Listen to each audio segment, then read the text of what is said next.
તાપી જિલ્લાના કુકરમુંડા તાલુકામાં આવેલ સરસ્વતી વિદ્યાલય ખાતે કન્યા કેળવણી મહોત્સવ અને શાળા પ્રવેશોત્સવ 2025-26 કાર્યક્રમ યોજાયો હતો। આજના કાર્યક્રમમાં સરસ્વતી વિદ્યાલયના બાળાઓ દ્વારા પ્રાર્થનાથી શરૂઆત કરી હતી। ત્યારબાદ નવા પ્રવેશ થયેલ વિદ્યાર્થીનીઓને નોટબુક આપી પ્રવેશ આપ્યો હતો। ત્યારબાદ ઉપસ્થિત મહાનુભાવો દ્વારા વિદ્યાર્થીઓને માર્ગદર્શન પૂરું પાડવામાં આવ્યું હતું। આજના કાર્યક્રમમાં સરસ્વતી વિદ્યાલયના ટ્રસ્ટીઓ, વિદ્યાર્થીઓ, શિક્ષક, સ્ટાફગણ, વાલીઓ ઉપસ્થિત રહ્યા હતા।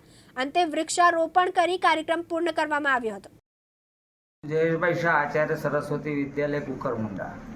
યોજાનો કાર્યક્રમ આજે કન્યા કેળવણી અને શાળા પ્રવેશોત્સવ પ્રસંગે આપણી વચ્ચે જિલ્લા પંચાયતના અધ્યક્ષ આપણા આરોગ્ય સમિતિના અધ્યક્ષ વર્ષાબેન ઉપસ્થિત થયા। એમની અધ્યક્ષતામાં કાર્યક્રમ સંપન્ન થયો અને આ કાર્યક્રમ ખૂબ પ્રેરણાદાયક રહેલો છે કે બાળકોને ઉત્સાહિત કરવા માટેનો એક પ્રસંગ હતો કે બાળકો અને ખાસ કરીને કન્યાઓ, અને ખરેખર તો આમ જોવા જતાં કુકરમુંડા તાલુકામાં સૌથી વધારે કન્યાઓનું શિક્ષણ આપવાનું કામ સરસ્વતી વિદ્યાલયમાં જ થાય છે। મારી પાસે 80% કન્યાઓ છે અને 20% જ કુમાર છે। એટલે કન્યા કેળવણી અને આ શાળા પ્રવેશોત્સવનો કાર્યક્રમની સફળતા તો આ સરસ્વતી વિદ્યાલયમાં પહેલાંથી છે જ, અને વધુ એને 100% તરફ જવા પર અમારો પ્રયત્ન રહેલો છે। અને તે સંદર્ભે સરકારશ્રીમાંથી જેટલી પણ યોજનાઓ, જેટલા પણ લાભો, ખાસ કરીને નમો લક્ષ્મી, નમો સરસ્વતી,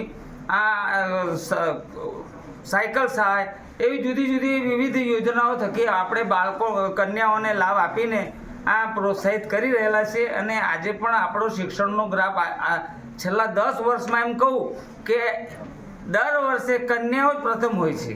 અત્યારે પણ 12મામાં મસ્કીરા પ્રથમ છે, 10મામાં મરાઠી પ્રથમ છે, અને દર વર્ષે મારી રીતે કન્યાઓ જ પ્રથમ આવતી હોય છે। એટલે કન્યા કેળવણી અને શાળા પ્રવેશોને સાચી અર્થમાં સાર્થકતા જો આપતો હોય તો આ સરસ્વતી વિદ્યાલય આપે જ છે। કેટલી દીકરીઓ આજે એડમિશન મેળવ્યું છે?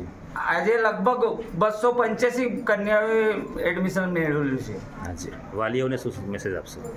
વાલીઓ માટે એટલું કે કન્યાઓને વધારે પડતી પ્રોત્સાહિત કરે અને મોટિવેશન તરફ દોરી જાય।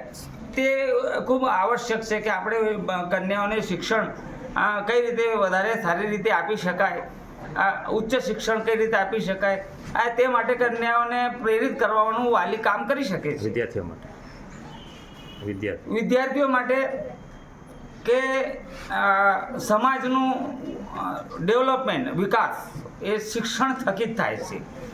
ઘણી વખતે આપણી ચર્ચા પણ થાય છે કે શિક્ષણ હશે તો જ સફળતા મળશે। માટે હું બાળકોને બધાને જ હું પ્રોત્સાહિત કરીશ કે વર્તમાન સમયમાં આ વર્ષે જ આપણી ત્યાંથી એક આઈટી ઇન્ફોર્મેશન ટેકનોલોજીમાં મદ્રાસમાં એડમિશન લીધેલું છે એક બાળકે। એટલે મારી પાસે તો વિદ્યાર્થીઓ આવે છે ને એજ્યુકેશન પણ સારું છે ને પરિણામો સારા મળે જ છે મને। ધન્યવાદ, થેન્ક યુ। હું ઉમેશભાઈ બંસીલાલ શાહ, સંજીવની વિદ્યા પ્રસારક ટ્રસ્ટના પ્રમુખ તરીકે અહીંયા બોલું છું। અમારા સ્કૂલની અંદર આજે કન્યા કેળવણી અને શાળા પ્રવેશોત્સવનો કાર્યક્રમ જે યોજાયો હતો એ બહુ સફળ રીતેથી પાર પડ્યો છે। અને માર્ગદર્શન તરીકે અહીંયા તાલુકાના શિક્ષણ વિશારદ અને શિક્ષણ નિરીક્ષક તરીકે ચૌધરી સાહેબે બહુ સરસ અમને માર્ગદર્શન આપ્યું છે। અને એ માર્ગદર્શન રૂપે વિદ્યાર્થીઓમાં જે ઉત્સાહ થવો જોઈએ એ જોવા મળ્યો છે અને બધા પ્રસન્નતાથી સાંભળે છે। વિદ્યાર્થી તેમજ વાલી મિત્રોને શું સંદેશો આપવા માગો છો? વિદ્યાર્થીઓને, વાલી મિત્રોને આવું કહેવા માગીએ છીએ કે જે ઉત્સાહથી અહીંયા તમે આવ્યા છે એ ભવિષ્યના અંદર તમે કંઈક તો ભાઈ એમ લઈને અહીંયાથી બહાર નીકળો અને ભવિષ્યમાં તમારું ભવિષ્ય સારું થાય, એ જ અહીંયા અભ્યર્થના તરીકે અમે કહીએ છીએ। ખૂબ ખૂબ ધન્યવાદ, થેન્ક યુ। સુહાસ વડવી, દિવ્યાંગ ન્યૂઝ, કુકરમુંડા, તાપી।